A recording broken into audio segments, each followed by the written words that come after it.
ഫഹനാവവതു ഫഹനൗ ഭുനക്തു ഫഹ വീര്യം കരവാവഹൈ തേജസ്വിനാവധീതമസ്തു മാ വിദ്വിഷാവഹൈ. ഓം ശാന്തി ശാന്തി ശാന്തി. ലോകഗുരുവും ജഗന്മാതാവുമായ മാതാമൃതാനന്ദമയി ദേവിയുടെ പാദങ്ങൾ പ്രണമിച്ചുകൊണ്ട് ഈ വിസ്മയ 2024 രാമായണ സജ്ജന സംഘ സമിതിയിൽ പങ്കെടുക്കാൻ സാധിച്ചത് ഒരു പുണ്യമാണ്. ഭാഗ്യം എന്നുള്ളതല്ല, ഇതൊരു പുണ്യമാണ്. പുണ്യം ചെയ്യുന്നവർക്ക് മാത്രമേ ഇങ്ങനെയുള്ള സത്സംഗങ്ങൾ പങ്കെടുക്കാനുള്ള യോഗ്യത ഉണ്ടാവുള്ളൂ എന്നുള്ളതാണ്. ശങ്കരാചാര്യ സ്വാമി ചോദിക്കും, കഥം അകൃത പുണ്യപ്രഭവതി, പുണ്യമില്ലാത്ത ഒരാൾക്ക് ഇതെങ്ങനെ സാധിക്കുന്നു? നമ്മളൊക്കെ പുണ്യാത്മാക്കളാണ്. ഈ ജന്മത്തിലോ ജന്മാന്തരത്തിലോ സമ്പാദിച്ച സ്വല്പ പുണ്യം കയ്യിലുള്ളത് കൊണ്ടാണ് രാമായണം കേൾക്കാൻ, പഠിക്കാൻ, ഭാഗവതം പഠിക്കാൻ, ഗീത പഠിക്കാൻ, അറിയാൻ ഒക്കെ നമ്മൾക്ക് കഴിയുന്നത്. ഈ ജന്മത്തിലോ ജന്മാന്തരത്തിലോ കിട്ടിയിരുന്ന അല്പം പുണ്യത്തിൻ്റെ ഡെപ്പോസിറ്റ് കയ്യിലുള്ളത് കൊണ്ടാണ്. അതില്ലാത്ത എത്രയോ പേരുണ്ടാവും ഇവിടെ. അവർക്കുള്ള യോഗ്യതയില്ല എന്നുള്ളതാണ്. അതുകൊണ്ട് ഈ പുണ്യാത്മാക്കൾ നിറഞ്ഞു നിൽക്കുന്ന സഭയിൽ നിന്ന് രാമായണത്തെക്കുറിച്ച് വിചിന്തനം ചെയ്യുമ്പോൾ വളരെയധികം അഭിമാനമുണ്ട്, ആഹ്ലാദമുണ്ട്, ആനന്ദവും അനുഭവിക്കാം.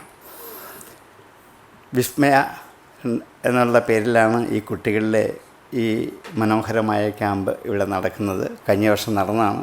ഈ വർഷമാണ് എനിക്കതിൽ പങ്കെടുക്കാനുള്ളൊരു പുണ്യം ഉണ്ടായത്. അതുകൊണ്ടാണ് ഈ വർഷം ഇവിടേക്ക് എത്തിച്ചേരാൻ സാധിച്ചത്. ഈ പേര് സൂചിപ്പിക്കുന്ന പോലെ തന്നെയുള്ള വിസ്മയം നിങ്ങളിലുണ്ടാവട്ടെ എന്ന് ആദ്യം തന്നെ ആശംസിക്കാം. വിസ്മയത്തിന് ഒത്തിരി അർത്ഥങ്ങൾ പറഞ്ഞു ഇവിടെ. അത്ഭുതം എന്നുള്ള അർത്ഥമാണ് മലയാളത്തിൽ ധാരാളം പ്രചാരമുള്ളത്. ഈ അത്ഭുതം എന്ന് പറയുമ്പോൾ എന്തിൻ്റെ അത്ഭുതമാണ്? അത്ഭുതം എന്തുകൊണ്ടും ഉണ്ടാവാം. പല പല വിഷയങ്ങൾ അനുഭവിച്ച് അത്ഭുതം ഉണ്ടാവാം. ഇതിലേതിലാണ് അത്ഭുതം ഉണ്ടാകുന്നതെന്ന് ആ വാക്യം തന്നെ കിട്ടും. വിഗതമായ സ്മയമാണ് വിസ്മയം. സ്മയം എന്ന വാക്കിന് അഹങ്കാരം എന്നൊരർത്ഥമാണ് സംസ്കൃത ഭാഷയിലുള്ളത്. അഹങ്കാരം പോയി കഴിയുമ്പോൾ ഉണ്ടാകുന്ന ഒരു ഭാവമാണ് അത്ഭുതം. ഇപ്പോൾ രാമായണം പഠിച്ചു കഴിയുമ്പോൾ ഞാനെന്ന ഭാവം എന്ന അഹങ്കാരം ഉള്ളിൽ നിന്നും പുറത്ത് കളയും. അപ്പോൾ നിങ്ങൾക്ക് അത്ഭുതം ഉണ്ടാകും. ഒരു പക്ഷേ ഇതിൻ്റെ ലക്ഷ്യം ഇതൊക്കെ തന്നെ ആവും. ഇതൊന്നും അറിഞ്ഞല്ലെങ്കിൽ പോലും ഇങ്ങനെ മനോഹരമായൊരു പേരിൽ രാമായണം പഠിച്ചു കഴിയുന്ന നിങ്ങളുടെ ഉള്ളിലൊക്കെ അല്പമെങ്കിലും ഉണ്ടായിരുന്ന അഹന്ത മാറിക്കഴിഞ്ഞ് ദൂരെ നോക്കുമ്പോൾ അത്ഭുതമാണ്. കാരണം ഇന്നലത്തെ ഞാനല്ല ഇന്ന് എന്നുള്ളത്. അങ്ങനെ ആവണം. അതാണ് പഠിച്ച് കഴിയുമ്പോൾ ഉണ്ടാകുന്ന അനുഭവം. അതാണ്. അപ്പോൾ ഈ സ്മയമെല്ലാം മാറി നിങ്ങൾക്ക് വിസ്മയം ഉണ്ടാക്കുന്നൊരനുഭവം ഈ ക്യാമ്പിൽ നിന്നും ഏവർക്കും സമാർജിക്കാൻ കഴിയട്ടെ എന്ന് ആദ്യം തന്നെ ആശംസിച്ചുകൊണ്ട് പ്രാർത്ഥിച്ചുകൊണ്ട് രാമായണം നിത്യജീവിതത്തിൽ എങ്ങനെയൊക്കെ സ്വാധീനിക്കുന്നു എന്നൊരു വിഷയത്തെക്കുറിച്ചാണ് എനിക്ക് പറയേണ്ടിയിരിക്കുന്നത്. രാമൻ്റെ അയനം എന്നുള്ളതിലുപരി രാമനിലേക്കുള്ള അയനം എന്ന് പറയുന്ന കുറച്ചുകൂടി ഭംഗിയാവും. രാമനിലേക്കുള്ള ഒരു യാത്രയാണ് രാമായണം. ഇവിടെ രാമൻ എന്നുള്ളതൊരു വ്യക്തി അല്ല, ഈശ്വര ശബ്ദവാചിയായ, വേദാന്ത ഭാഷയിൽ പറഞ്ഞാൽ പരബ്രഹ്മസൂചകമായൊരു പദമാണ്. രമന്തേ യോഗിനോ യസ്മിൻ ഫരാമ. യോഗികൾ ഏതിൽ രമിക്കുന്നുവോ അവനാണ് രാമൻ എന്ന്. യോഗികൾ രമിക്കുന്നത് ബ്രഹ്മത്തിലാണ്. അതുകൊണ്ട് രാമൻ എന്ന വാക്കിൻ്റെ അർത്ഥം ബ്രഹ്മസൂചകമാണ്. അതിലേക്കുള്ള ഒരു യാത്രയാണ് രാമായണം. രാമായണം പഠിക്കുന്നതുകൊണ്ട് നമ്മൾക്കൊക്കെ വേണ്ടത് ഈശ്വര സാക്ഷാത്കാരത്തിൻ്റെ അനുഭവ തലത്തിലേക്ക് നമ്മെ കൈപിടിച്ചു കൊണ്ടുപോകാൻ പറ്റുന്ന ഒരനുഭവം രാമായണത്തിലുണ്ട് എന്നാണ്. അപ്പോൾ ഈ രാമായണത്തിൻ്റെ അനുഭവം നിങ്ങൾക്ക് അനുഭവിച്ചറിയാൻ കഴിയട്ടെ എന്ന് ആശംസിക്കാം. വാൽമീകിയാണ് രാമായണം എഴുതിയത്, നിങ്ങൾക്കെല്ലാം അറിയാം. രാമായണം കഥയും നിങ്ങൾക്കറിയാം. വീണ്ടും ഈ കഥ പറഞ്ഞിട്ട് കാര്യമില്ല. കഥ പറയാം, കാരണം രാമായണം കഥ എത്ര കേട്ടാലും മതിയാവില്ല. 100 പ്രാവശ്യം രാമായണം വായിച്ച കഥ കേട്ടാൽ ഇത് എത്ര പ്രാവശ്യം കേട്ട കഥയാണ്, ഇനി ഇതൊന്നും ഞങ്ങൾക്ക് കേൾക്കണ്ട എന്നാരും പറയില്ല. കാരണം ഓരോ നിമിഷവും അതിൽ നിന്നും പുതുമ ഉണ്ടായിക്കൊണ്ടേയിരിക്കും. ഓരോ നിമിഷവും അതിൽ നിന്നും പുതിയ അനുഭവങ്ങൾ കിട്ടിക്കൊണ്ടേയിരിക്കും. അതുകൊണ്ടാണ് ഇത് വായിച്ചാൽ മതിയാവാത്ത കൊണ്ടാണ്. 100 പ്രാവശ്യം രാമായണം വായിച്ചാലും എന്നാൽ ഈ പ്രാവശ്യം വായിക്കണ്ട എന്നാർക്ക് തോന്നുന്നു. എത്രയോ പ്രാവശ്യം ഞാൻ വായിച്ചതാണ്, മടുക്കില്ലേ? ഇല്ല. കാരണം ഇതിൽ നിന്നും പുത്തനായി ഓരോ അനുഭവം ഓരോ പ്രാവശ്യം കിട്ടും. ഇത് രാമായണത്തിൻ്റെയും ഭാഗവതത്തിൻ്റെയും മഹാഭാരതത്തിൻ്റെയും ഒക്കെ ഏറ്റവും വലിയ മഹാത്മ്യമാണ്. അതുകൊണ്ടാണ് ഇതൊക്കെ ഒരു ക്ലാസിക്കലാണ് എന്ന് പറയുന്നത് കൊണ്ടാണ്. കാരണം അത് നശിക്കില്ല, അതെന്നും ഉപയോഗിച്ചുകൊണ്ടേയിരിക്കാൻ പറ്റും. അതുകൊണ്ട് നിത്യപാരായണത്തിൻ്റെ രാമായണം ഉപയോഗിച്ചുകൊണ്ടിരുന്ന ഒരു നാടാണ് കേരളം. എല്ലാ ദിവസവും, അതിപ്പോൾ ഒരു മാസത്തേക്കായിട്ട് മാറിയിട്ടുണ്ട് എങ്കിൽ പോലും അത്രയെങ്കിലും നിലനിൽക്കട്ടെ. അപ്പോൾ ഈ വാൽമീകി കാട്ടാളനായിരുന്നു. പക്ഷേ കാട്ടാളന് ഉപരി അദ്ദേഹത്തിൻ്റെ ജന്മം പ്രചേതഫ് എന്ന മഹർഷിയുടെ പുത്രനാണ്. പ്രാചേതഫ് എന്ന് വാൽമീകിയെ വിളിക്കാറുണ്ട്. ഈ പ്രചേതഫിൻ്റെ പുത്രനായതുകൊണ്ട് അദ്ദേഹം വേണ്ട വിധത്തിലുള്ള വൈദിക സംസ്കാരങ്ങളൊക്കെ നേടിയ ആളാണ്. പക്ഷേ തൻ്റെ ദുഷ്കർമ്മ പടലം കൊണ്ട് കാട്ടാള ജീവിതം അനുഷ്ഠിച്ചു പോയി. വഴിയെ പോകുന്നവരെ ആക്രമിക്കുക, കീഴ്പ്പെടുത്തുക, ഉപദ്രവിക്കുക, ദോഹിക്കുക, ഇതെല്ലാം ഒരു കാട്ടാള വൃത്തിയാണ്. അത് ജന്മം കൊണ്ടല്ല കാട്ടാളൻ, കർമ്മം കൊണ്ട് കാട്ടാളനായി മാറി. അങ്ങനെ കർമ്മം കൊണ്ട് മാറിയ കാട്ടാളത്തത്തെ എന്ത് ചെയ്യണം? സംസ്കരിക്കണം എന്ന് സനകാദികളായ ഋഷിമാർ അവിടെ സപ്തർഷിമാർ നിശ്ചയിച്ചു. അവരങ്ങനെ തന്നെ അദ്ദേഹത്തെ ഉപദേശിച്ചില്ല, ഒരു കർമ്മം ചെയ്ത് കാണിച്ചു കൊടുത്തു. ഇവിടെ ഇരുന്ന് മര എന്ന് ഉച്ചരിച്ചോളൂ, ജപിച്ചോളൂ എന്ന് പറഞ്ഞിട്ട് വർഷങ്ങൾ കഴിഞ്ഞ് അദ്ദേഹം തിരിച്ചു വരുമ്പോൾ വാൽമീകം എന്ന ചിതൽപ്പെട്ടിൽ നിന്നും ആ ഉള്ളിലുള്ള കാട്ടാളത്തത്ത മുഴുവൻ തപസ്സിലൂടെ സംസ്കരിച്ച് നന്നാക്കി ഒരു മനുഷ്യനല്ല, ഋഷിയല്ല, ദേവനായി പരിണമിച്ചു. അതുകൊണ്ട് വാൽമീകി ഒരു വ്യക്തിയല്ല, നമുക്കൊക്കെയും ആരാകാം? വാൽമീകിമാരാകാം. എന്തു വേണം? ഉള്ളിലുള്ള ഈ കിരാത സംസ്കാരത്തെ എന്തു ചെയ്യണം? നശിപ്പിച്ച് കളയണം. എങ്ങനെ? തപസ് കൊണ്ട്. തപസ് എന്ന് വെച്ചാൽ ചിതൽപ്പെട്ടി പോയിരിക്കണമെന്നില്ല, ഇവിടേക്ക് ഇരുന്നാൽ മതി. ഇവിടെ ഇരുന്ന് 1 മണിക്കൂറും 2 മണിക്കൂറും 4 മണിക്കൂറും നിങ്ങൾക്ക് തപസ് ചെയ്യാം. തപസ് ചിന്തയാണ്. ആധ്യാത്മികമായ ചിന്തയുടെ ഉന്നതമായൊരു തലമാണ് തപസ്. അത് ആർക്കും ചെയ്യാം. ആ തപസ്സിലൂടെ ഉള്ളിൽ അപ്പോഴപ്പം കടന്നു വരുന്ന ചില ദുശ്ചിന്തകളുണ്ട്, ദുർവിചാരങ്ങളുണ്ട്. അതിനെയാണ് കാട്ടാള സംസ്കാരം അല്ലെങ്കിൽ കിരാത സംസ്കാരം എന്ന് വിളിച്ചത്. അതിനെ എന്ത് ചെയ്യണം? അമർച്ച ചെയ്ത് ഇല്ലായ്മ ചെയ്ത് നിങ്ങൾക്കൊക്കെയും ഋഷിയാവാം, ദേവനുമാവാം. അതിനുള്ള കഴിവ് നമുക്കെല്ലാം ഉണ്ട്. അതുകൊണ്ട് വാൽമീകി ഒരു വ്യക്തിയല്ല, നമുക്കാർക്കും വാൽമീകിയായി മാറാൻ അവകാശമുണ്ട്, യോഗ്യതയുണ്ട്. അത് വിനിയോഗിക്കണം. ഇത് വാൽമീകി തന്നെ ആദ്യം നമ്മെ സൂചിപ്പിച്ചുകൊണ്ടാണ് കഥയിലേക്ക് കിടക്കുന്നത്. ഇനി രാമായണം കഥയുടെ പശ്ചാത്തലത്തിലേക്ക് പോകുമ്പോൾ 3 കുടുംബകഥയാണ്. ഒന്ന് അയോധ്യയിൽ, പിന്നൊന്ന് കിഷ്കിന്ധയിൽ, പിന്നെ ലങ്കയിൽ. കഥയൊക്കെ നിങ്ങൾക്കറിയാം. അയോധ്യയിൽ ദശരഥൻ്റെ നേതൃത്വത്തിലുള്ള ഒരു രാജകുടുംബം, കിഷ്കിന്ധയിൽ ബാലിയുടെ നേതൃത്വത്തിലുള്ള മറ്റൊരു രാജകുടുംബം, ലങ്കയിൽ രാവണൻ്റെ നേതൃത്വത്തിലുള്ള മറ്റൊരു രാജകുടുംബം. 3 രാജകുടുംബങ്ങൾ. ഇവർ 3 പേരും വ്യത്യസ്ത സ്വഭാവക്കാരാണ്. അതിനെ വേദാന്ത ഭാഷയിൽ സത്വം, രജസ്, തമസ് എന്ന് 3 ഗുണങ്ങളായിട്ട് പറയാം. അയോധ്യയിൽ സാത്വിക ഗുണവും, കിഷ്കിന്ധയിൽ രജോ ഗുണവും, അതേപോലെ ലങ്കയിൽ അവിടെ തമോ ഗുണത്തിൻ്റെയും ഉടമസ്ഥരാണ് 3 പേരും. അപ്പം ഇവിടെ രാമായണം ഈ 3 കോർണറിൽ കൂടി എന്താണ് നമ്മെ ബോധ്യപ്പെടുത്തുന്നത്? നമ്മുടെ ഉള്ളിൽ അല്പമായുണ്ടായിരുന്ന സത്വഗുണത്തെ, അതെല്ലാവരുടെ ഉള്ളിലുണ്ട്. ഈ 3 ഗുണം എല്ലാവർക്കും ഉണ്ട്. സത്വമുണ്ട്, രജസുണ്ട്, തമസുണ്ട്, നമുക്കെല്ലാം ഉണ്ട്. പക്ഷേ എപ്പോഴും ഇത് പുറത്തെടുക്കില്ല. അമ്മയുടെ മുമ്പിൽ വരുമ്പോൾ, ഈ സദസ്സിൽ വരുമ്പോൾ, ഗുരുക്കന്മാരുടെ മുമ്പിൽ വരുമ്പോൾ നിങ്ങളൊക്കെ സത്വഗുണം ഉള്ളവരാണ്. അതേ കാണിക്കുള്ളൂ, അത് ഉള്ളിലുണ്ട്. പുറത്തിറങ്ങുമ്പം കൂട്ടുകാരുമായി കൂടുമ്പോൾ ഇതൊന്നുമല്ല, രജോ ഗുണം പുറത്ത് വരും. തിരിച്ച് വീട്ടിൽ ചെല്ലുമ്പം യഥാർത്ഥ സ്വഭാവം തമോ ഗുണം കാണിക്കും. ഇത് 3 ഉള്ളിലുണ്ട്. പക്ഷേ ഇത് 3 എപ്പോഴും എടുക്കില്ല. 3 നമ്മുടെ കയ്യിലുണ്ട്. അപ്പം ഇവിടെ അയോധ്യയിൽ സത്വഗുണത്തിൻ്റെ പ്രതീകമായ രാമൻ ആ സത്വഗുണത്തെ വളർത്തി കിഷ്കിന്ധയിലെത്തി രജോ ഗുണത്തിൻ്റെ പ്രതീകമായ ബാലിയെ നിഗ്രഹിച്ച് അക്കരെ കടന്ന് തമോ ഗുണത്തിന് പ്രതീകമായ രാവണനെ നിഗ്രഹിച്ച് വീണ്ടും തിരിച്ച് അയോധ്യയിലെത്തി. ഇതാണ് കഥ. അത്രേ ഉള്ളൂ. ഇത് നമുക്ക് ചെയ്യാവുന്നതാണ്. അതിന് 3 കഥാപാത്രങ്ങൾ 3 വിഭാഗത്തിൽപ്പെട്ടവരെ അവതരിപ്പിച്ചത് മാത്രമേ ഉള്ളൂ. നമ്മിലും ബാലിയെ പോലുള്ള രജോ ഗുണമുണ്ട്, രാവണനെ പോലെയുള്ള തമോ ഗുണവുമുണ്ട്. ഇത് രണ്ടും എന്ത് ചെയ്യണം? ഇല്ലായ്മ ചെയ്യണം. അതിനാണ് ഈ രാമൻ എന്നുള്ള കഥാപാത്രത്തെ രംഗത്ത് അവതരിപ്പിച്ച്. നമ്മിലൊക്കെ രാമനുണ്ട്, ബാലിയുണ്ട്, രാവണനുണ്ട്, 3 പേരുണ്ട്. അപ്പോൾ നമ്മൾ എന്ത് ചെയ്യണം? രാമനെ കൊണ്ട് ബാലിയെ നിഗ്രഹിച്ച് രാവണനെ നിഗ്രഹിച്ചിട്ട് വീണ്ടും തിരിച്ച് ആരാവണം? രാമനാവണം. ഇതിനുവേണ്ടി ആയിരിക്കണം ഈ ഒരു 3 കോർണറിൽ കൂടിയുള്ള കഥാസന്ദർഭത്തെ നമ്മുടെ മുമ്പിൽ ഈ വാൽമീകി അവതരിപ്പിച്ചു കൊണ്ടത്. അതുകൊണ്ട് രാമായണം വെറും ഒരു കഥ മാത്രമല്ല, നമ്മൾക്ക് പഠിക്കേണ്ട ജീവിത പാഠങ്ങൾ നിറച്ചു വച്ചിരിക്കുന്ന ഒരു വലിയ ഗ്രന്ഥമാണ് രാമായണം എന്ന് ഓരോ പ്രാവശ്യവും കാണാം. തന്നെയല്ല, ഈ രാമൻ്റെ അവതാരം മനുഷ്യാവതാരമാണ്. സോയം മർത്യാവതാര തവ ഖലു നിയതം മർത്യശിക്ഷാർത്ഥമേവം സോയം മർത്യാവതാര. ഈ രാമാവതാരം മനുഷ്യാവതാരമാണ്. രാമൻ മനുഷ്യനായി അവതരിച്ചു. ഈശ്വരൻ ദശരഥപുത്രനായ രാമനായി ഈ ഭൂമിയിൽ അവതരിച്ചു. എന്തിനു വേണ്ടിയാണ്? മർത്യശിക്ഷാർത്ഥം, മനുഷ്യനെ പഠിപ്പിക്കാൻ വേണ്ടിയാണ്. മനുഷ്യൻ രാമനെ കണ്ടു പഠിക്കണം. ഇതായിരുന്നു ലക്ഷ്യം. ഇതിനു മുമ്പുള്ള ഓരോ അവതാരത്തിലും മനുഷ്യത പൂർണ്ണമല്ല. നമുക്ക് ഓരോ അവതാരം നോക്കാം. ഇതിനു മുമ്പുള്ള എന്തിലേക്ക് നോക്കിയാലും രാമാവതാരത്തിന് മുമ്പുള്ള പരശുരാമാവതാരം ഋഷിയാണ്. പിന്നെ അതിനു മുമ്പുള്ള ഓരോ അവതാരം നോക്കിയാൽ മത്സ്യം, കൂർമ്മം, വരാഹമൊക്കെ അതിലൊന്നും മനുഷ്യത തീരെയില്ലാത്തതാണ്. പക്ഷേ രാമാവതാരത്തിൽ മനുഷ്യത പൂർണ്ണമാണ്.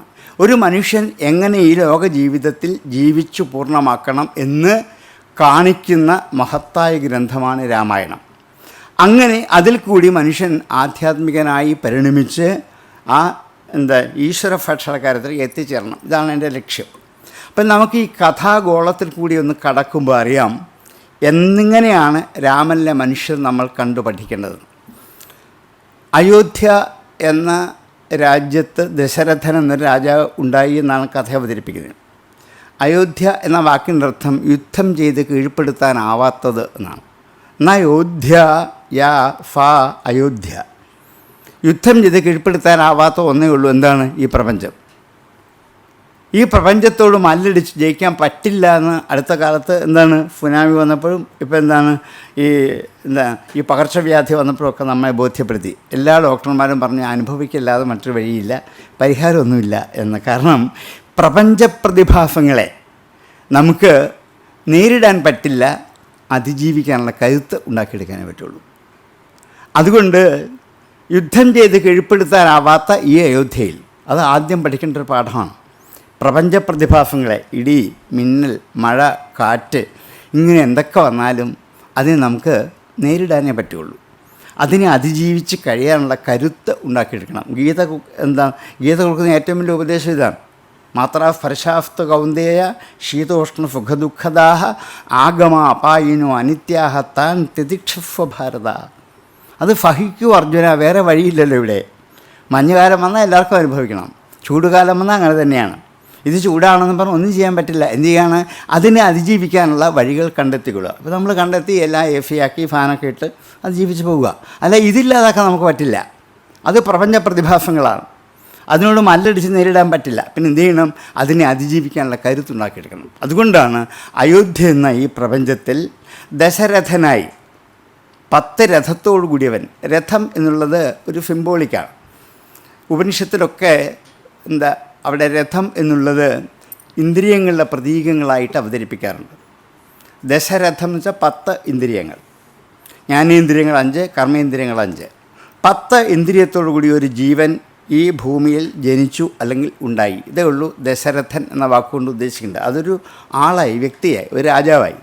പക്ഷേ ആ രാജാവിൽ ഈ 10 ഇന്ദ്രിയങ്ങൾ എല്ലാവരിലും ഉണ്ട്. നമ്മളൊക്കെ 10 ഇന്ദ്രിയങ്ങളോട് കൂടിയാണ് ഈ ഭൂമിയിൽ ജനിക്കുന്നത്. അങ്ങനെ ജനിച്ചു വീണാൽ സ്വാഭാവികമായിട്ടും നമ്മൾ 3 ഗുണങ്ങൾക്ക് അടിമകളാകും. 10 ഇന്ദ്രിയങ്ങളോട് കൂടി ജനിച്ചാൽ 3 ഗുണങ്ങൾ, സത്വം, രജസ്, തമസ്. അങ്ങനെ 3 പത്നിമാരെ രാമന് ഇവിടെ ദശരഥന് സ്വീകരിക്കേണ്ടി വന്നു. 3 പേരും 3 സ്വഭാവക്കാരാണ്. കൈകേയി, സുമിത്ര, കൗസല്യ. 3 ഗുണങ്ങളിലെ സ്വഭാവക്കാരാണ്. ഈ ത്രിഗുണങ്ങളെ കൊണ്ടുവരാൻ വേണ്ടിയിട്ടാണ് 3 പത്നിമാരെ രംഗത്ത് അവതരിപ്പിച്ചത്. ഈ 3 പത്നിമാരെ സ്വീകരിച്ച് കഴിഞ്ഞാൽ അതിൽ നിന്നും ഉണ്ടാകുന്നത് 4 വിശിഷ്ടമായ അനുഭവങ്ങളാണ്. ഈ 4 അനുഭവങ്ങളാണ് രാമൻ, ലക്ഷ്മണൻ, ഭരതൻ, ശത്രുഘ്നൻ. ജാഗ്രത്, സ്വപ്നം, സുഷുപ്തി, തുരീയം. ഈ 4ൻ്റെ പ്രതീകങ്ങളാണ് ഈ 4 പേരും. ഇതൊരു മനുഷ്യൻ്റെ കഥയാണ്. ഏത് മനുഷ്യനും ഇവിടെ ജീവിച്ചു കഴിഞ്ഞാൽ ഈ 4 അവസ്ഥയിൽ കൂടെ പോകാൻ പറ്റൂ. 3 എന്തായാലും നമ്മൾ പോകുന്നുണ്ട്, 4ലേക്ക് എത്താറില്ലെന്ന് മാത്രമേ ഉള്ളൂ. 3 ഉണ്ട്. ജാഗ്രതുണ്ട്, സ്വപ്നമുണ്ട്, സുഷുപ്തിയുണ്ട്. ഇത് 3 ഉണ്ട്. ഇതിൻ്റെ അപ്പുറത്താണ് അവിടെ തുരീയം എന്നൊരവസ്ഥ. അതിൻ്റെ പ്രതീകമായി 4 പുത്രന്മാരെ രംഗത്ത് അവതരിപ്പിച്ചു. അതിൽ ജാഗ്രതും സ്വപ്നവും ഒന്നിച്ചിരിക്കുള്ളൂ. അതുകൊണ്ടാണ് രാമലക്ഷ്മണന്മാർ കൂട്ടായത്. ജാഗ്രതത്തിൽ നിന്നാണ് സ്വപ്നം തിരികെ പോകുന്നത്. ഇവിടെ ഇരിക്കുമ്പോൾ സ്വപ്നം കാണാറില്ലേ? ഉണ്ട്, ഉറങ്ങണമെന്നില്ല. ഇവിടെ ഇരിക്കുമ്പോൾ സ്വപ്നം കാണാം.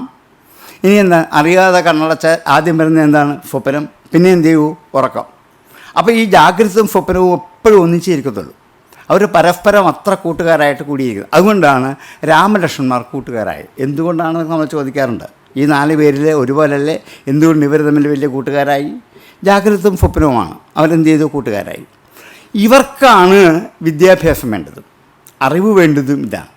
അതുകൊണ്ട് അത്യാവശ്യം വേണ്ട ഭൗതിക വിജ്ഞാനങ്ങളൊക്കെ കൊടുത്തതിന് ശേഷം ദശരഥൻ ഒരു ആത്മഗുരുവിനെ കണ്ടെത്തി വിശ്വാമിത്രൻ്റെ കയ്യിൽ ഇവരെ ഏൽപ്പിക്കുകയാണ്. ഇവിടെയാണ് മനുഷ്യ ജീവിതം ആരംഭിക്കുന്നത്. ജീവിതത്തിൻ്റെ തുടക്കം പഠിപ്പിലാണ്. എല്ലാവരും അങ്ങനെയാണ്. കേരളം മാത്രമല്ല, ഭാരതം മാത്രമല്ല, ലോകമെമ്പാടുമുള്ള എല്ലാ മനുഷ്യരുടെയും ആദ്യത്തെ ജീവിത കാലഘട്ടം എന്താണ്? വിദ്യാഭ്യാസമാണ്. അതിന് ഭാരതീയർ ഒരു വാക്ക് കൊടുത്തു, ബ്രഹ്മചര്യം എന്ന്. അത്രമാത്രമേ ഉള്ളൂ വ്യത്യാസം. ഇതൊന്നു തന്നെയാണ്. സ്റ്റുഡൻ്റായിരിക്കുന്ന കാലഘട്ടം, അതിൻ്റെ പേരാണ് ബ്രഹ്മചര്യം എന്ന്. അങ്ങനെ നിങ്ങൾ ഈ മുമ്പിലിരിക്കുന്നവരൊക്കെ ബ്രഹ്മചാരികളാണ്. കാരണം എന്താണ്? സ്റ്റുഡൻസാണ്, കുട്ടികളാണ്. ബ്രഹ്മചാരി എന്നൊക്കെ കേട്ടാൽ നമുക്ക് വലിയ പേടിയാണ്. ഇതൊക്കെ നമുക്ക് ഉപയോഗിക്കാൻ പറ്റുന്ന വാക്കാണോ? ഇതിവിടെങ്ങും പറ്റുന്ന ഒന്നുമില്ല, പേടിക്കാനൊന്നുമില്ല. ഒരു സ്റ്റുഡൻറ്റ്, അത്ര മാത്രമേ ഉള്ളൂ. ബ്രഹ്മത്തിൽ, ആത്മജ്ഞാനത്തിൽ സഞ്ചരിച്ചു പോകുന്ന കാലഘട്ടം, അത്ര മാത്രമേ ഉള്ളൂ. ഇവിടെ ബ്രഹ്മശബ്ദത്തിന് ആത്മജ്ഞാനം എന്നേ ഉള്ളൂ. ഭൗതികമായ വിജ്ഞാനങ്ങളൊക്കെ നേടാം, ഒപ്പം ആത്മജ്ഞാനവും കൂടി നേടണം. അതാണ് ഭാരതത്തിൻ്റെ വിദ്യാഭ്യാസത്തിൻ്റെ ലക്ഷ്യം. അതുകൊണ്ടാണ് ബ്രഹ്മചാരി എന്നൊക്കെ ഉപയോഗിച്ചത്. അതുകൊണ്ട് തന്നെ വിശ്വാമിത്രൻ എന്നൊരു ഗുരുവിൻ്റെ അടുക്കലേക്ക്, ഗുരു ആരാണ്? ആത്മജ്ഞാനം ഉപദേശിക്കുന്നവനാണ് ഗുരു. ബാക്കിയുള്ളവരൊക്കെ ആചാര്യന്മാരും അധ്യാപകരുമാണ്. ആചാര്യന്മാർ നാനാദിക്കിൽ നിന്നും പല പല അറിവുകൾ ശേഖരിച്ച് കണ്ടെത്തി ആജിനോതി ശാസ്ത്രാർത്ഥം ആചാര്യ സ്ഥാപയത്യഥ സ്വയം ആചരതേ തസ്മാത് ആചാര്യ. ഇങ്ങനെ പല ഗ്രന്ഥങ്ങൾ വായിച്ചു പിടിച്ച് കിട്ടുന്ന അറിവുകളെല്ലാം കൂടി മറ്റൊരാൾ ശേഖരിച്ചിട്ട് മറ്റൊരാൾക്ക് പറഞ്ഞു കൊടുക്കുന്ന ആളാണ് ആചാര്യൻ. അധ്യാപകനാണെങ്കിൽ ഈ പറഞ്ഞു കൊടുക്കുന്നതിന് പ്രതിഫലം വാങ്ങുകയും ചെയ്യാം. പ്രതിഫലം വാങ്ങിച്ചിട്ട് ഇത് പറഞ്ഞു കൊടുക്കുന്ന ആളാണ് അധ്യാപകൻ. ഇത്രയും വ്യത്യാസമുണ്ട്. അപ്പം നമ്മൾ ആരാവണം? ഗുരുവാകണം. അധ്യാപകത്തിൽ നിന്നും ആചാര്യനാകണം, ആചാര്യത്വത്തിൽ നിന്നും ഗുരുവിലേക്ക് ഉയരണം. അതുകൊണ്ടാണ് ആത്മഗുരു, ആത്മീയ ഗുരു എന്നേ പറയൂ. ആത്മജ്ഞാനം ഉപദേശിക്കുന്നവനാണ് ഗുരു. അതുകൊണ്ട് ഈ രാമലക്ഷ്മണന്മാർക്ക് ഇനി വേണ്ടത്, കാരണം ഇവരാരാണ്? മനുഷ്യരാണ്. അതുകൊണ്ട് ഇനി ഇവർക്ക് വേണ്ടത് എന്താണ്? ആത്മവിദ്യ. അത് ഉപദേശിക്കാൻ വേണ്ടി എന്ത് ചെയ്തു? വിശ്വാമിത്രൻ്റെ കയ്യിലേക്ക് ഏൽപ്പിച്ചു. പോകുന്ന വഴിക്ക് വിശ്വാമിത്രൻ ഈ ശിഷ്യന്മാരുടെ ആദ്യം ഉപദേശിക്കുന്ന 2 മന്ത്രമാണ്. നിങ്ങൾക്കെല്ലാം അറിയാം. ഏതാണത്? ബല, അതിബല. ഇത് 2 മന്ത്രങ്ങൾ. എന്തിനുള്ളതാണിത്? ദാഹത്തെയും വിശപ്പിനെയും നിയന്ത്രിക്കാനുള്ള മന്ത്രങ്ങളാണ്. ഇതെന്തിനാണ് ആദ്യം ഉപദേശം വെച്ചാൽ, ശിഷ്യന്മാരായിട്ട് കുട്ടികളെ 8 വയസ്സ് കഴിഞ്ഞ കുട്ടികളെ കയ്യിൽ കിട്ടിയാൽ ആദ്യം ചെയ്യേണ്ടത് ശരീരധർമ്മത്തെ അടക്കാൻ അവരെ ശീലിപ്പിക്കണം. എന്താണ് ശരീരത്തിനെ അടക്കാനാവാത്ത ധർമ്മം? ദാഹം, വിശപ്പ്, ഉറക്കം. ഇത് 3 നമുക്ക് നിയന്ത്രിക്കാൻ പറ്റില്ല. കുട്ടികൾക്ക് അങ്ങനെയാണ്. ദാഹിച്ചാൽ വെള്ളം കുടിക്കണം, വിശന്നാൽ ഭക്ഷണം കഴിക്കണം. ഉറക്കം വന്നാൽ ഏത് ക്ലാസ്സിലിരുന്ന് എന്ത് ചെയ്യും? ഉറങ്ങും. അത് അവരുടെ അനിയന്ത്രിതമായ ശരീരത്തിൻ്റെ ഒരു ഘടനയാണ്, വ്യവസ്ഥയാണ്. അത് നമുക്ക് മാറ്റിമറിക്കാം. ഇത് അറിഞ്ഞുകൊണ്ട് തന്നെയാണ് വിശ്വാമിത്രൻ ബലയും അതിബലയും കുട്ടികൾക്ക് ഉപദേശിച്ചു കൊടുത്തത്. കാരണം എന്താണ്? 2 മണിക്കൂറെങ്കിലും ഉറങ്ങാതിരിക്കാൻ, ഭക്ഷണം കഴിക്കാതിരിക്കാൻ, വെള്ളം കുടിക്കാതിരിക്കാൻ ഒരു ശീലം ഉണ്ടാക്കിയെടുക്കണം. ഇത് ശരീരധർമ്മത്തെ നിയന്ത്രിക്കലാണ്. ഇതാണ് ആദ്യം ഉപദേശിച്ചു കൊടുത്തത്. അപ്പോൾ കുട്ടികൾക്ക് ആദ്യം വേണ്ടത് ഇതാണ് എന്ന് ഗുരുക്കന്മാരും ധരിക്കണം. അവരെ എന്ത് ചെയ്യാൻ പറ്റണം? അടക്കി ഒതുക്കി 1 മണിക്കൂർ ഇരുത്താൻ ആദ്യം ശീലിപ്പിക്കണം. അതിന് ശേഷമേ മറ്റ് പാഠങ്ങൾ പറഞ്ഞു കൊടുക്കാവൂ. വിശ്വാമിത്രൻ മന്ത്രമൊന്നും അറിയാൻ മേലാഞ്ഞിട്ടല്ല. ഇവരെ കൈ കിട്ടിയപ്പോൾ കുറേ ഗായത്രി പോലുള്ള മന്ത്രങ്ങളൊക്കെ ഉപദേശിച്ചു കൊടുത്തവരെ ആക്കാം. പക്ഷേ ഇതല്ല വേണ്ടത്. നോക്കിക്കോളൂ, ഒരു മനുഷ്യ ജീവിതത്തെ എങ്ങനെ നന്നാക്കി കൊണ്ടുവരാം എന്ന് കാണിക്കുന്ന പാഠങ്ങളാണ്. ഇനിയും അതിന് ശേഷം എന്താണ്? അടക്കേണ്ടതായ ഒരു വലിയ ധർമ്മം മനസ്സിൻ്റെ ധർമ്മമാണ്.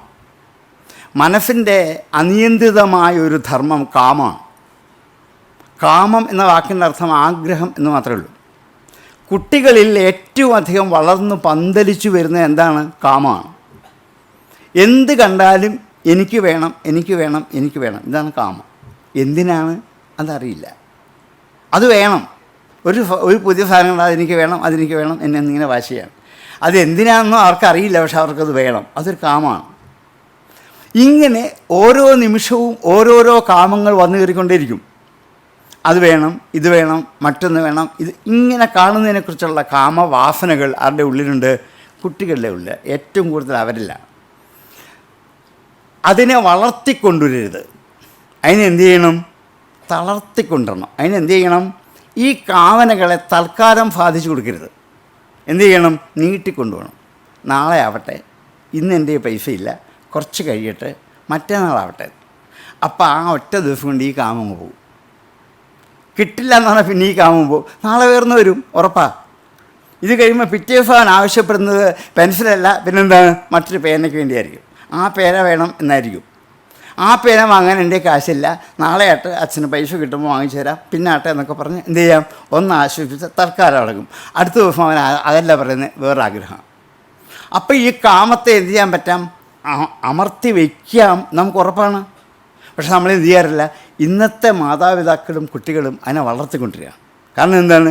കാമത്തെ ബാധിച്ചു കൊടുക്കും, അല്ലെങ്കിൽ അവൻ ദേഷ്യപ്പെടും, അല്ലെങ്കിൽ അവൻ ബഹളം ഉണ്ടാക്കും. ഇതാണ് പ്രശ്നം. അങ്ങനെ അതിനെ എന്ത് ചെയ്യും? ബാധിച്ചു കൊടുക്കും തോറും കാമം എന്ത് ചെയ്യും? വർദ്ധിച്ചു വരികയുള്ളൂ. ഇതാണ് വിശ്വാമിത്രൻ വിദഗ്ധമായി അവരെ പഠിപ്പിച്ച ഒരു പാഠം. എന്താണ്? കാമസ്വരൂപിണിയായ താടകയെ കൊല്ലൂ രാമ എന്ന് പറഞ്ഞു. ഈ താടക ഈ കാമത്തിൻ്റെ പ്രതീകമാണ്. ആ കാമത്തിൻ്റെ പ്രതീകമായ താടക എന്ത് ചെയ്യണം? ഈ കാമത്തെ എന്ത് ചെയ്യണം? നശിപ്പിക്കണം. നശിപ്പിച്ചില്ലെങ്കിൽ പിന്നെയും പിന്നെയും എന്ത് ചെയ്യും? കയറി നമ്മളെ ആക്രമിച്ചു കൊണ്ടേയിരിക്കും. ഇന്നത്തെ മാതാപിതാക്കൾ ഒരു പേന ചോദിച്ചാൽ 1 ഡസൻ പേന മേടിച്ചു കൊടുക്കും. ആർക്ക്? കുട്ടികൾക്ക്. എന്തിനാണ്? തീർന്ന് അവരെഴുതിക്കോട്ടെ. അപ്പോൾ അവൻ്റെ വിചാരം എന്താണ്? എന്തും ഇങ്ങനെ ചോദിച്ചാൽ, ഒന്ന് ചോദിച്ചാൽ 100 അച്ഛനമ്മമാർ വാങ്ങിച്ചു കൊടുക്കും എന്നൊരു ധാരണ ഉള്ളിലുണ്ട്. ഇത് അവരുടെ കാമവാസനകളെ വളർത്തിക്കൊണ്ടിരിക്കുക. അപ്പോൾ ഇവിടെയാണ് രാമായണം നൽകുന്ന പ്രധാനപ്പെട്ട കുട്ടികൾക്ക് കൊടുക്കേണ്ട ഒരു പാഠം. ഈ കാമവാസനകളെ നിങ്ങൾ എന്ത് ചെയ്യാൻ പറ്റണം? ഇല്ലായ്മ ചെയ്യണം. അതുകൊണ്ടാണ് കാമസ്വരൂപിണിയായ താടകയെ കാണിച്ചു. അങ്ങനെ താടകയെ വധിച്ചു രാമൻ. നോക്കൂ, അറിവിന് വേണ്ടി ഈ ഒരു ഗുരുവിൻ്റെ അടുക്കലേക്ക് ഏൽപ്പിച്ച 2 ശിഷ്യന്മാരാണ്. അവരെങ്ങനെയൊക്കെയാണ് ഒരു മഹർഷി ട്രീറ്റ് ചെയ്ത് കൊണ്ടുപോയത്? ഒരു ഗുരു എങ്ങനെ കൊണ്ടുപോയി? ഈ 2 ശരീരധർമ്മങ്ങളെ നിയന്ത്രിച്ചു, മനസ്സിൻ്റെ ഏറ്റവും വലിയ അടക്കാനാവാത്ത വാസനയായ കാമത്തെ നിയന്ത്രിച്ചു. ഇന്നൊരു ദോഷം, കാമത്തെ നിയന്ത്രിച്ചാൽ അതിൻ്റെ 2 സഹോദരന്മാർ ചാടി വീഴും. ആരാണ്? ഒന്ന് ക്രോധം, പിന്നൊന്ന് രാഗം. രാഗവും ക്രോധവും വരും. കാമം എവിടെ അടക്കി വയ്ക്കുന്നോ അപ്പോൾ കോപം ഉണ്ടാകും. അതിപ്പോൾ നമ്മൾ അനുഭവിക്കുന്ന കാമം സാധിച്ചു കൊടുത്തില്ല എന്തുണ്ടാകും? കോപം ഉണ്ടാകും. കോപം ഉണ്ടാകും, രാഗവും ഉണ്ടാകും. രാഗം എന്ന വാക്കിൻ്റെ അർത്ഥം ആവശ്യത്തിൽ കഴിഞ്ഞുള്ള ആസക്തി എന്നാണ്. എനിക്ക് ആവശ്യത്തിനുള്ള വേണ്ടതൊന്നും രാഗമല്ല, അതിൽ കവിഞ്ഞുള്ള ആ ആവശ്യങ്ങളാണ് എന്ത് ചെയ്യുന്നത്? രാഗമായി മാറുന്നത്. അപ്പം ഇനി എന്ത് ചെയ്യണം? ഈ ക്രോധത്തെ ഇല്ലായ്മ ചെയ്യണം. അപ്പോൾ കാമത്തെ അടക്കിയാൽ വളർന്നു വരുന്ന ഒരാളുണ്ട്. ആരാണ്? കോപം. അത് ഇന്നത്തെ കുട്ടികളുടെ ഏറ്റവും അധികം കാണാം. എന്തെങ്കിലും പറ്റില്ല എന്ന് പറഞ്ഞാൽ അപ്പം അവർ കോപിക്കും. അപ്പോൾ എന്ത് ചെയ്യണം? പതുക്കെ നയപരമായി എന്ത് ചെയ്യണം? ഈ കോപത്തെ ഇല്ലായ്മ ചെയ്യണം. ഇതിൻ്റെ പ്രതീകമായിട്ട് 2 രാക്ഷസന്മാരെ കാണിച്ചു, മാരീചനും സുബാഹു. അതിൽ സുബാഹു കോപത്തിൻ്റെ പ്രതീകമാണ്. അയാളെ എന്ത് ചെയ്യണം? കൊന്നുകളഞ്ഞു. മാരീചനെ കൊന്നില്ല. രാഗം വേണം, അതിനെ നശിപ്പിക്കരുത്, നല്ല വഴിയിലേക്ക് തിരിച്ചു വിടണം. രാഗം എങ്ങോട്ട് പോകണം? ഈശ്വരനിലേക്ക് തിരിച്ചു വിടണം. നമ്മുടെ രാഗം എന്തിനോട്ടാണ്? ഭക്ഷണത്തിനോട്, കൂട്ടുകാരോട്, വസ്ത്രത്തിനോട്, ആഭരണങ്ങളോട്, ഭൗതിക വിഷയങ്ങളോട്. ഇതാണ് നമ്മുടെ രാഗം. ആ രാഗത്തെ അതിൽ നിന്നും അടർത്തിയെടുത്ത് എങ്ങോട്ട് തിരിച്ചു വിടണം? ഈശ്വരനിലേക്ക്, കുട്ടികളിലേക്ക് തിരിച്ചു വിടണം. അപ്പോൾ കുട്ടികളുടെ രാഗം എന്താകും? ഈശ്വരോന്മുഖമായ ഒരു പ്രേമമായി, ഭക്തിയായി ഈശ്വരനിലേക്ക് പകരും. അത് ചെയ്തില്ലെങ്കിൽ ഈ രാഗം വളർന്ന് വളർന്ന് വളർന്ന് അനുരാഗമായിട്ട് മാറും. അനുരാഗമായിട്ട് മാറിയാൽ പിന്നെ പിന്തിരിയാൻ പറ്റുമോ? അനുഭവിച്ചുകൊണ്ടിരിക്കുന്നതാണ്. അനുരാഗം വളർന്നാൽ പിന്നെ ഒന്നും ചെയ്യാൻ പറ്റില്ല. പിന്നെ വിട്ടുകൊടുക്കാൻ പറ്റുള്ളൂ, കൊണ്ടുപോകുള്ളൂ എന്നേ പറയാൻ പറ്റുള്ളൂ. ഇത് ഇന്നത്തെ മാതാപിതാക്കളും കുട്ടികളും അനുഭവിക്കുന്ന അനുഭവമാണ്. നോക്കൂ, രാമായണം നമ്മുടെ കൂടെ നിന്ന് എന്തൊക്കെയാണ് പഠിപ്പിക്കുക. അപ്പം നിങ്ങൾ രാഗം വേണം. ആ രാഗം എങ്ങോട്ട് വിടണം? ഭൗതിക വസ്തുക്കൾ തിരിച്ചു വിടണം. അതുകൊണ്ട് എന്ത് ചെയ്തു? മാരീചനെ കൊന്നില്ല. മാരീചനെ എന്ത് ചെയ്തു? അമ്പെയ്ത് കടലിൽ വീഴ്ത്തി കുളിപ്പിച്ച് പരിശുദ്ധനാക്കി അക്കരെ കടത്തി രാമഭക്തനാക്കി മാറ്റി ആശ്രമം കെട്ടി അവിടെ താമസിപ്പിച്ചു. ഇതല്ലേ രാമായണത്തിലെ കഥ. അപ്പോൾ എന്ത് ചെയ്തു? മാരീചനെ കൊന്നില്ല, സുബാഹുവിനെ കൊന്നു. അപ്പോൾ ഇവർ രണ്ടുപേരും എന്താണ്? രാഗദ്വേഷങ്ങളിലെ പ്രതീകങ്ങളാണ്. അപ്പം ഈ 3 മാനസിക വാസനകളെയാണ് രാമായണകാരൻ ഈ വിശ്വാമിത്രനിൽ കൂടി പരിഹരിച്ച് രാമനെയും ലക്ഷ്മണനെയും ഒരു ഉത്കൃഷ്ടമായ ആത്മജ്ഞാനം നേടാൻ കരുത്തുള്ളവരാക്കി മാറ്റും. ഇത്രയും ഉണ്ടെങ്കിൽ മാത്രമേ ആത്മോപദേശം കേൾക്കാനുള്ള കരുത്തുണ്ടാവുള്ളൂ. എന്ത് ചെയ്യണം? അടക്കമുണ്ടാവണം. ശമദമങ്ങൾ എന്നൊക്കെ പറയും. അടക്കമുണ്ടായാൽ മാത്രം പോരാ, മനസ്സിൻ്റെ ഭാവത്തെയും, ശമം ദമവും എന്നൊക്കെ വേദാന്തം 2 ഭാഷയിൽ പറഞ്ഞ ഇതൊക്കെ തന്നെയാണ്. ഇന്ദ്രിയങ്ങളുടെ അടക്കം വേണം, മനസ്സിൻ്റെ അടക്കവും വേണം. മനസ്സിൻ്റെ അടക്കം എന്ന് പറയുന്നത് ഏറ്റവും അധികം കാമമാണ്. അത് കഴിഞ്ഞാൽ പിന്നെ രാഗദ്വേഷങ്ങളാണ്. അപ്പോൾ കാമത്തെയും ദ്വേഷത്തെയും ഇല്ലായ്മ ചെയ്താൽ രാഗം ഉണ്ടാകും. ആ രാഗത്തെ എന്ത് ചെയ്യണം? ഈശ്വരനിലേക്ക് കൊണ്ടുപോകും. ഇനി എന്ത് വേണം? ഇത് ഈശ്വരനിലേക്ക് കൊണ്ടുപോകാൻ എന്താ ചെയ്യേണ്ടത്? ഈ കുട്ടികളെയും കൊണ്ട് ഇനിയും വിശ്വാമിത്രൻ വിചാരിച്ചു പോകേണ്ടത് എങ്ങോട്ടാണ്? വിദേഹ രാജധാനിയിലേക്കാണ്. വിദേഹം എന്ന വാക്കിൻ്റെ അർത്ഥം എന്താണ്? ദേഹം ഞാനല്ല എന്നുള്ള ചിന്ത. വിദേഹം എന്ന് വെച്ചാൽ ദേഹമില്ലാത്ത അവസ്ഥ. ഞാൻ ഈ ശരീരമല്ല, ഞാൻ ആരാണ്? ആത്മാവാണ്, ഞാൻ ഈശ്വരനാണ്, ആത്മസ്വരൂപനാണ് ഞാൻ എന്ന് ഈ കുട്ടികളെ ഇനി ബോധ്യപ്പെടുത്തണം. അതിന് ഇവിടെ തന്നെ പോകണം, വിദേഹത്തിലേക്ക് തന്നെ പോകണം. ജനകൻ്റെ രാജധാനി ഭാരതത്തിലെ ഏറ്റവും വലിയൊരു സർവകലാശാലയാണ്. ഭാരതത്തിലെ സമസ്ത ഋഷിമാരും അവിടെ വന്ന് വിദ്യാഭ്യാസം നേടിപ്പോയവരാണ്. അല്ലാത്ത ഒരു ഋഷിമാരുമില്ല. രാജാക്കന്മാരും ഋഷിമാരും ഒക്കെ അവിടെ വന്ന് ആത്മജ്ഞാനം പഠിച്ചു പോയവരാണ്. അവിടേക്കാണ് ആരെയും കൊണ്ട് പോകുന്നത്? രാമനെയും കൊണ്ട് പോകുന്നത്. ഇനിയും പോകുന്ന വഴിക്ക് ഈ ആത്മവിദ്യ കരസ്ഥമാക്കണമെങ്കിൽ ഇനിയും രാമനിൽ എന്താ ഉള്ളത്? രാമന് പ്രാരബ്ധമായി കെട്ടിയിരിക്കുന്ന കുറച്ച് കർമ്മവാസനകൾ കല്ലുപോലെ ഉള്ളിൽ കിടപ്പുണ്ട്. അതിനെ എന്ത് ചെയ്യണം? അലിയിച്ച് കളയണം. എന്നിട്ടേ എന്ത് ചെയ്യാൻ പറ്റൂ? വിദേഹത്തോട് കൊണ്ടുപോകാൻ പറ്റൂ. നമ്മുടെ ഉള്ളിൽ ഈ ജന്മത്തിലോ ജന്മാന്തരത്തിലോ കിട്ടിയ കുറേ അധികം ദുർവാസനകൾ കല്ലുപോലെ കട്ടിപിടിച്ച് കിടപ്പുണ്ട്.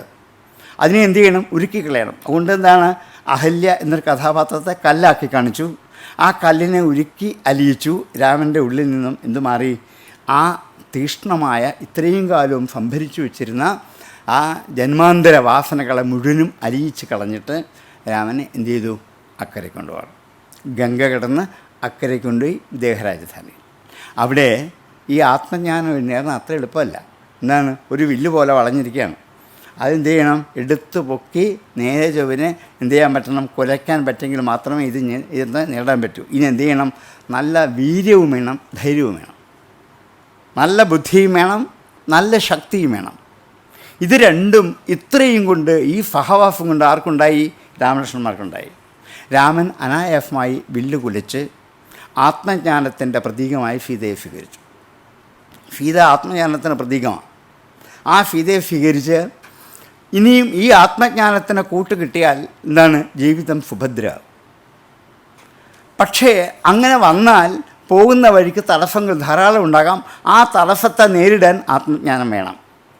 അതുകൊണ്ട് ആദ്യം ഒരു പരീക്ഷണാർത്ഥം ആരെ കാണിച്ചു കൊടുത്തു? പരശുരാമൻ. അല്ലേ? നിങ്ങൾക്കറിയാം, ബാലകാണ്ഡത്തിലെ ഏറ്റവും ഒടുവിലത്തെ കഥയാണ്. ഈ പരശുരാമനുമായി എന്ത് ചെയ്തു?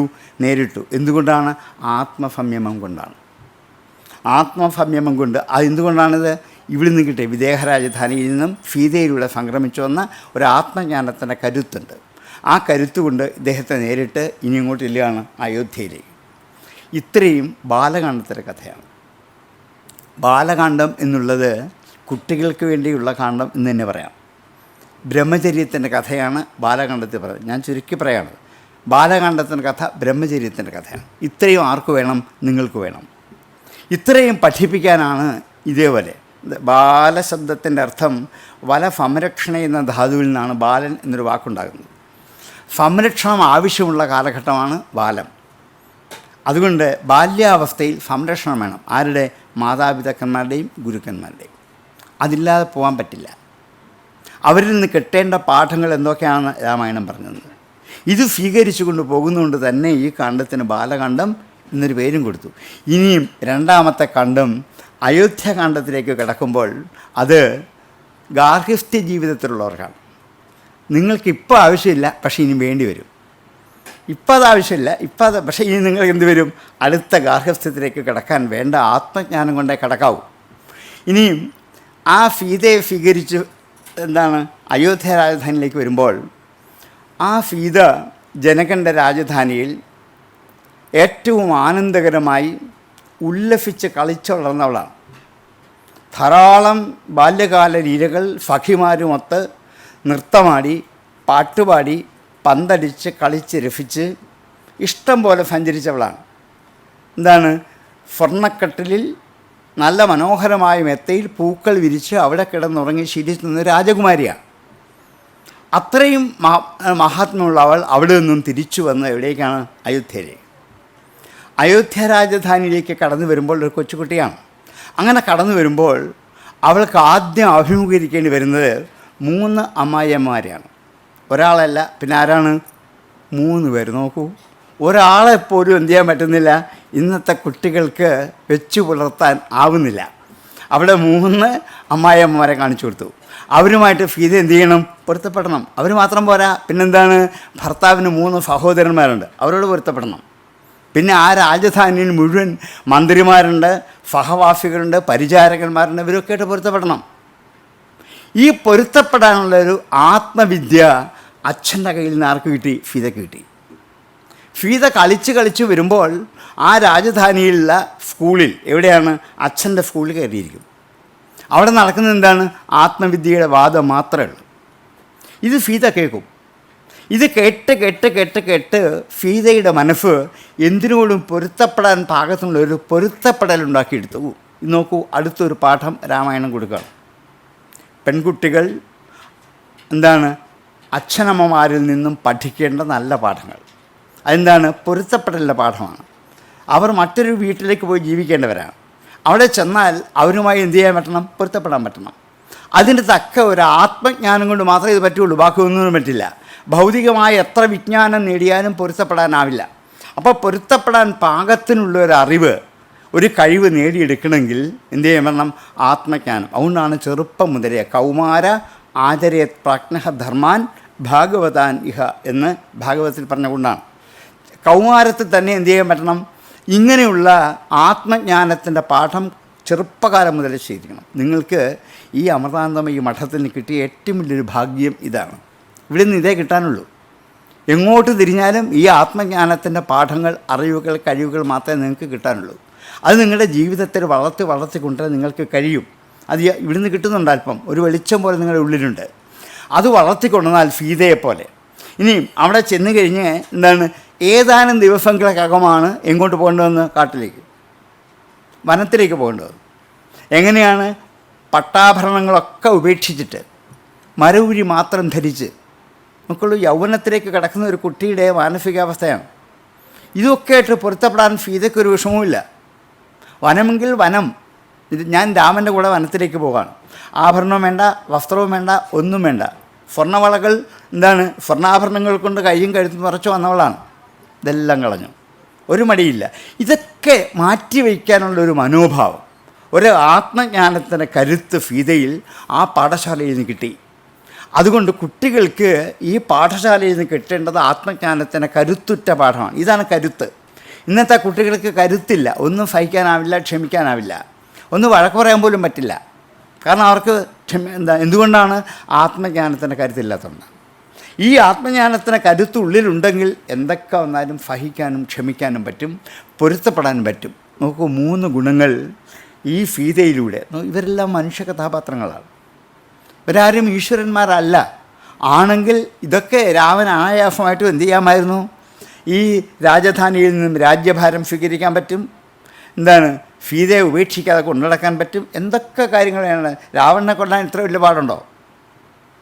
ആ 1 മണിക്കൂർ കൊണ്ട് രാമൻ ആരെ കൊല്ലാം? രാവണനെ കൊല്ലാം. പക്ഷേ ഒരു മനുഷ്യ ജീവിതം മുഴുവൻ എന്ത് ചെയ്യണം? അവതരിപ്പിച്ച് കാണിച്ചതിന് ശേഷമേ രാവണനെ നിഗ്രഹിക്കുന്നുള്ളൂ ഏറ്റവും ഒടുവിൽ. ഇതൊക്കെ കണ്ടുപഠിക്കേണ്ട പാഠങ്ങളാണ്. ഇങ്ങനെ ഈ കാട്ടിലേക്ക് പോയി കഴിയുമ്പോൾ രാമനും സീതയും ലക്ഷ്മണനും കൂടെ സഞ്ചരിച്ചു പോകുന്ന വഴികളിൽ ഒത്തിരി ആശ്രമങ്ങളുണ്ട്. ഓരോ ആശ്രമത്തിനും കയറി രാമൻ ഋഷിമാരെ കണ്ട് അഭിവാദ്യം ചെയ്ത് വന്ദിച്ച് ഉപദേശങ്ങൾ വാങ്ങും. അപ്പോൾ ഇവരൊക്കെ ചോദിക്കും, അങ്ങേക്ക് ഞങ്ങളെന്ത് ഉപദേശിക്കാനാ? അങ്ങയുടെ ഉപദേശം കൊണ്ടാണ് ഞങ്ങൾ ഇങ്ങനെയൊക്കെ ആയി വന്നത്. എങ്കിലും മനുഷ്യരൂപത്തിൽ മുമ്പിൽ വന്നപ്പോൾ വാൽമീകി പറയുന്നുണ്ട്, ഇവിടെ താമസിക്കണം എന്ന് ചോദിച്ചപ്പോൾ ഞാൻ എന്ത് പറയാൻ, പ്രപഞ്ചം മുഴുവൻ നിറഞ്ഞു നിൽക്കുന്നവനാണ് അങ്ങയുടെ വാസസ്ഥാനമാണ് ഈശാവാസ്യം ഇതം സർവം യത് കിഞ്ച ജഗത്യാം ജഗത്ത്. പിന്നെ എവിടെ താമസിക്കണമെന്ന് ചോദിക്കേണ്ട ആവശ്യമില്ലല്ലോ, അങ്ങാണ് എല്ലായിടത്തും. എങ്കിലും ഇപ്പോൾ ദശരഥപുത്രനായ മനുഷ്യരൂപത്തിൽ എൻ്റെ മുമ്പിൽ നിൽക്കുമ്പോൾ ഞാൻ പറഞ്ഞുതരാം, ഇവിടെ അടുത്തൊരു ആശ്രമമുണ്ട്, അവിടെ പോയി താമസിച്ചു. ഈ ആശ്രമങ്ങൾ തോറും കയറി ഇറങ്ങി നടക്കുന്നത് ഭൗതിക ലോക ജീവിതം, അതായത് ഗാർഹസ്ഥ്യ ജീവിതത്തിലേക്ക് നേരിടാൻ പോകുന്ന ഓരോ തരം വൈഷമ്യങ്ങളും അതിജീവിക്കാനുള്ള കരുത്ത് ഈ ഗുരുക്കന്മാരിൽ നിന്ന് കിട്ടണം. വിവാഹം കഴിഞ്ഞാൽ അന്നു മുതൽ ഓരോ ഗുരുക്കന്മാരെ കണ്ട് ഈ ജ്ഞാനം തേടണം. നോക്കോളൂ, അടുത്തൊരു പാഠം കൊടുക്കുക. ഇങ്ങനെയുള്ള കാരണം വിവാഹം കഴിയുമ്പോൾ ഈ കിട്ടിയ ആത്മജ്ഞാനം വേണമെങ്കിൽ എപ്പോഴും നഷ്ടപ്പെടാം. അത് നഷ്ടപ്പെടാതെ കാത്തു സൂക്ഷിക്കണം. എന്ത് ചെയ്യണം? ഗുരുക്കന്മാരെ കാണണം. അതുകൊണ്ട് എത്ര ആശ്രമത്തിൽ രാമനെ കയറ്റിവിട്ടു. ഓരോ ആശ്രമങ്ങളിൽ നിന്നും കിട്ടിയ പാഠങ്ങൾ ആത്മജ്ഞാനത്തിൻ്റെ പാഠങ്ങളാണ്. ഇത് കയ്യിൽ കിട്ടിയപ്പോൾ ഇനിയും ഈ ദണ്ഡകാരണ്യത്തിലേക്ക് കിടക്കാൻ ഒരുപാടുമില്ല, അല്ലെ അങ്ങോട്ട് കിടക്കാനാവില്ല. അങ്ങനെ അങ്ങോട്ട് കിടക്കാനുള്ള കരുത്താണ് ഉണ്ടാക്കിയെടുത്തത്. അങ്ങനെ ദണ്ഡകാരണ്യത്തിലേക്ക് കിടന്നപ്പോഴോ അവിടെ അതിഭയങ്കരമായ ഘോരമായ വനം. ആ മഹർഷിമാരൊക്കെ അവിടെ വിട്ട് പോയിരിക്കുകയാണ്. പിന്നെയുള്ളത് ദുഷ്ടമൃഗങ്ങൾ പോലും അവിടേക്ക് വരില്ല, പേടിച്ചിട്ട്, രാക്ഷസന്മാരെ പേടിച്ച്. അത്ര ഭയങ്കര വനമാണ്. രാമൻ ലക്ഷ്മണൻ പറയും, ലക്ഷ്മണ വില്ല് കൊലച്ചു പിടിച്ചോളൂ. ഈ മുമ്പിൽ നിൽക്കുന്ന ഒരു മരം ഒരു രാക്ഷസനായിരിക്കാം, മായാവികളാണ്, അവരെ കണ്ടാൽ തിരിച്ചറിയില്ല. ഇവരൊക്കെ ആക്രമിക്കാൻ കാത്തിരിക്കുകയാണ്. അതുകൊണ്ട് മുമ്പിൽ വില്ല് കൊലച്ച് നീങ്ങുന്നോളൂ, അതിൻ്റെ പുറകിൽ സീത, പുറകിൽ ഞാൻ, അങ്ങനെ പോവാം. ഇതൊക്കെ പറയുന്നത് ഈ കൊടും ഘോരമായ ദണ്ഡകാരണ്യത്തിൻ്റെ ആ ഘോരത നമ്മെ ബോധ്യപ്പെടുത്താൻ. ഇതുപോലെയാണ് മനുഷ്യജീവിതത്തിലേക്ക്. ഇതേപോലെയുള്ള ഘോരമായ ചില സാഹചര്യങ്ങളിൽ കൂടി പോകേണ്ടി വരും. അങ്ങനെ പോകുമ്പോൾ ഈ ഒരു കൊടുങ്കാട്ടിൽ ഒരു മാനുണ്ടാവില്ല എന്ന് രാമൻ ഉറപ്പാണ്. അതും ഒരു സ്വർണ്ണമാൻ ഒരിക്കലും ഉണ്ടാവില്ല. അവിടെയാണ് രാമൻ ഒരു സ്വർണ്ണമാൻ്റെ പിറകെ പോയത്. സിംഹങ്ങളും കടുവയും വരാത്ത ഒരു വനമാണ് ഇതെന്ന് അല്പം മുമ്പ് പറഞ്ഞ് ഉറപ്പിച്ചതാണ്. അവിടെ ഒരു മാനിനെ കണ്ടാൽ രാമൻ ദിശയം ഒരിക്കലും ഇവിടെ മാനുണ്ടാവില്ല. അപ്പം എന്താണ് ഇതിന് കാരണം? രാമോപി രാമാവച പ്രതിപന്നവാൻ. രാമൻ ഈ രാമയുടെ വാക്ക് കേട്ട് വിശ്വസിച്ചിട്ട് നിശിതധീർ രാമോപി, നിശ്ചിതമായ ബുദ്ധിയുള്ള രാമന് പോലും ബുദ്ധിശ്ചേത് അപഥോന്മുഖി.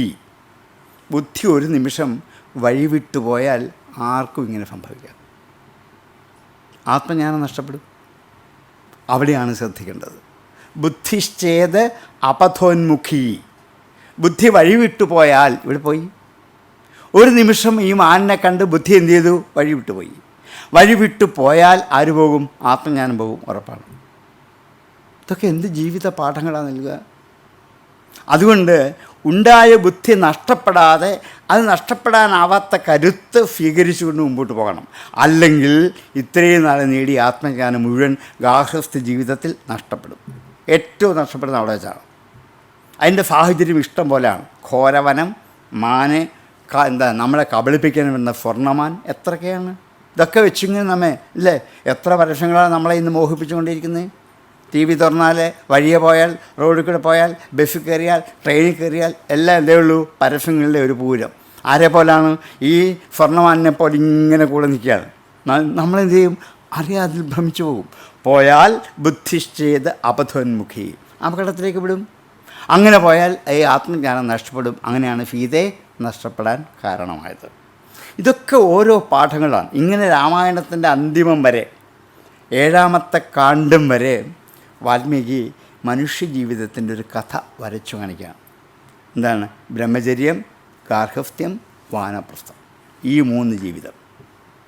ഇനിയും രാമൻ്റെ വാനപ്രസ്ഥത്തിലേക്കുള്ള ലേക്ക് ഉള്ള കഥകൾ ഇനി നമുക്ക് കാണാം. ഈ 3 ആശ്രമത്തിൽ ഒരു മനുഷ്യൻ എന്തൊക്കെ അനുഷ്ഠിച്ചു വേണം ജീവിക്കാൻ എന്ന് അതിമനോഹരമായി കാണിക്കുന്ന കഥകളുടെ ഒരു വലിയ ഗോളമാണ് രാമായണം. അപ്പോൾ രാമായണം കഥ നിങ്ങൾക്കറിയാം, ഞാൻ പറഞ്ഞുകൊണ്ടാണ്. കഥയുടെ ഉള്ളിൽ വാൽമീകി ഒളിപ്പിച്ചു വച്ചിരിക്കുന്ന ചില താത്വിക രഹസ്യങ്ങളുണ്ട്. അത് ജീവിത ഉപയോഗിയാണ്. ഇതറിഞ്ഞ് ആചരിക്കുമ്പോഴാണ് രാമായണം പഠിച്ചു എന്ന് പറയാൻ പറ്റുക. അതുകൊണ്ട് കുട്ടികളായ നിങ്ങൾ വിശ്വാമിത്രൻ എന്ന ഒരു ഗുരുവിൻ്റെ പുറകെ രാമൻ പോയതുപോലെ നിങ്ങൾ പോകുമ്പോൾ എന്ത് ചെയ്യണം?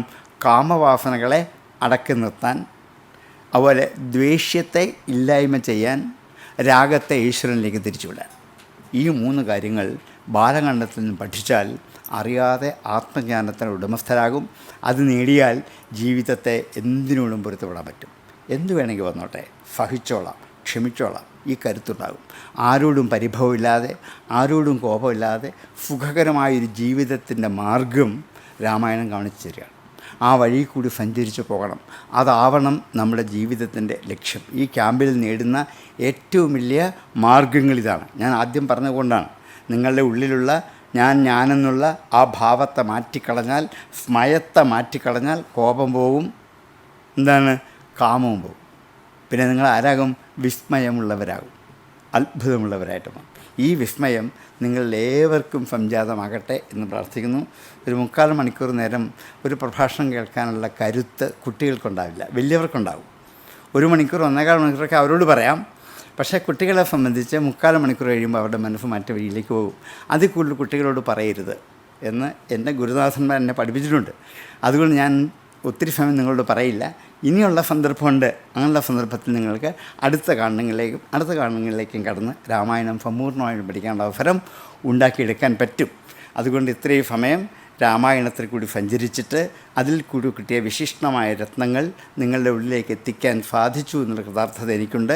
അത് നിങ്ങളുടെ ഉള്ളിൽ സൂക്ഷിക്കണം, നഷ്ടപ്പെടുത്തരുത്. വളരെ ശ്രദ്ധയോടെ കേട്ടിരുന്ന എല്ലാ കുഞ്ഞുങ്ങൾക്കും വളരെ വിനീതമായ പ്രണാമം അർപ്പിക്കുന്നു. ഇതേപോലെ ഒരു സത്കർമ്മത്തിന് എന്നെ ക്ഷണിച്ച ഇതിൻ്റെ ഭാരവാഹികളോട്, സ്വാമിയോടും ഒക്കെ എൻ്റെ അകൈതമായി നന്ദി അറിയിക്കുന്നു. എല്ലാവർക്കും നന്ദിയുണ്ടാവാൻ മാതാ അമൃതാനന്ദമയി ദേവിയുടെ പാദങ്ങളിൽ പ്രണമിച്ചുകൊണ്ട് ഈ വാക്കുകളെ ഉപസംഹരിക്കുന്നു. നന്ദി, നമസ്കാരം.